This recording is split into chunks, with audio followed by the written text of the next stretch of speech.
Do Trump and the Republicans have a plan for the coming inflation problems? Can the king of debt save us? Trump used inflation in his favor as debt helps inflate away debts, for example. But does he have a plan to bring it down? Most of you watching this video never really experienced inflation. The most recent example of this is when we had a 5% inflation rate for a short period in the summer of 2008. When people hear the word inflation, what comes to mind is the 1970s.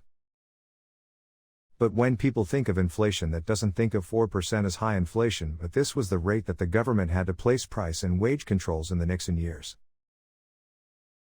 This didn't work and inflation keeps going up and up. Many people believe it was a large amount of deficit spending for the Vietnam War of the end to the previous decade that caused the inflation of the 1970s. As well as other factors. With prices rising rapidly, people began to lose faith in the dollar. Gold prices were at all-time highs. It was not until interest rates were raised that inflation returned and confidence in the dollar was restored.